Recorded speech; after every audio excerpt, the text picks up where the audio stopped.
आज मी प्रेग्नन्सी आणि हिमॅटॉलॉजिकल डिझॉर्डर्स ह्याच्यावरती पहिला संवाद साधणार आहे. ह्याच्यानंतर आणखी एक दोन एका ह्याच्यात सगळं कंप्लीट करणं अवघड आहे. त्यामुळे आज मी फक्त प्लेटलेट कमी होणे आणि हिमोग्लोबिन कमी होणे याच्याबद्दल बोलणार आहे. तर पहिला आपण घेऊया, प्रेग्नन्सीमध्ये काही पेशंट्समध्ये प्लेटलेट कमी होतात. तर सगळ्यात कॉमन कॉज आपण म्हणू शकतो त्याला ते आहे जेस्टेशनल थ्रोम्बोसायटोपिनिया. तर जेस्टेशनल थ्रोम्बोसायटोपिनिया म्हणजे काय थोडक्यात? तर प्रेग्नन्सीत काय होत असतं की शरीरातलं म्हणजे ज्या महिला असतात, ज्या प्रेग्नंट असतात, त्यांच्यातलं शरीरातलं पाणी वाढतं. ते पाणी वाढल्यामुळे दिसायला आपल्याला प्लेटलेट काउंट कमी दिसतो, पण वास्तविक प्लेटलेट काउंट कमी नसतो. ते पाणी वाढल्यामुळे प्लेटलेट काउंट कमी दिसत असतो आपल्याला, आणि त्याला म्हणतात जेस्टेशनल थ्रोम्बोसायटोपिनिया. आणि जनरली हा प्लेटलेट काउंट 50,000च्या खालती येत नाही. याला ट्रीटमेंटची काहीही गरज नसते. हा प्लेटलेट काउंट जनरली 50,000 ते 1,00,000च्या मध्ये फिरत असतो, आणि डिलिव्हरी झाली की परत नॉर्मल प्लेटलेट काउंट होतो. दुसरं सिनॅरिओ असा असतो, ITP म्हणतात त्याला, इम्युन थ्रोम्बोसायटोपेनिक पर्प्युरा. म्हणजे काय होत असतं की प्लेटलेट शरीरात होत असतात तयार, पण बाहेरून नष्ट होत असतात. कारण एक फॉरेन बॉडी म्हणता येणार नाही, पण फॉरेन ऑर्गॅनिझमच आपल्या शरीरात असतं.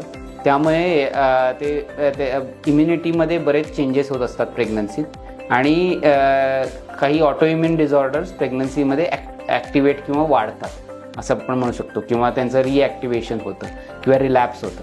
तसं हे प्लेटलेट काउंट कमी होतात. तर ते प्लेटलेट काउंट कमी का होतात? तर शरीराची जी प्रतिकारशक्ती असते, ज्याचं ॲक्च्युअल काम असतं आपल्याला संरक्षण करणं किटाणूंपासून, ते आपल्या पेशींना मारायला सुरुवात करतात. त्यामुळे ह्या कंडिशनमध्ये मी मगाशी म्हटल्यासारखं जेस्टेशनल थ्रोम्बोसायटोपेनियामध्ये 50,000च्या खालती कधी प्लेटलेट काउंट येत नाही, पण ITPमध्ये हा प्लेटलेट काउंट 50,000च्या खालती येतो. आणि हा कुठल्याही ट्रायमिस्टरमध्ये होऊ शकतो, फर्स्ट ट्रायमिस्टर, सेकंड ट्रायमिस्टर किंवा थर्ड ट्रायमिस्टर. वेअरएज जेस्टेशनल थ्रोम्बोसायटोपेनिया सेकंड आणि थर्ड ट्रायमिस्टरमध्ये होतो, फर्स्ट ट्रायमिस्टरमध्ये होत नाही.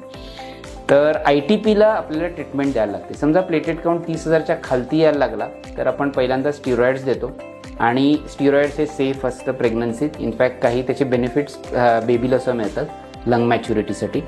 तर हे स्टिरॉइड्स आपण साधारण 3 ते 4 आठवडे देतो, आणि मग आपण ते स्टिरॉइड्स हळूहळू टप्प्याटप्प्याने कमी करून बंद करून टाकतो.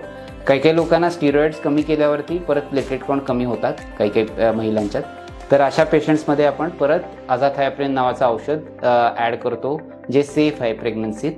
आणि जनरली ह्याच्यावरती डिलिव्हरी झाल्यावरती साधारण 50 ते 60% पेशंटना पुढे औषधं लागत नाहीत.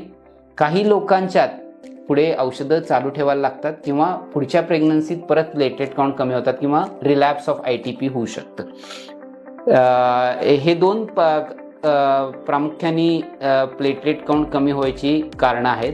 दुसरी बरीच कारणं आहेत, पण ती कम्पॅरेटिव्हली कमी आहेत. एक म्हणजे इन्फेक्शन, सेप्सिस किंवा DIC किंवा PIH. त्याच्याबद्दल ह्या संवादात मी पुढे बोलणार नाही, पण ही कारणं आहेत ज्याच्यामुळे प्लेटलेट काउंट कमी होऊ शकतात. थँक्यू.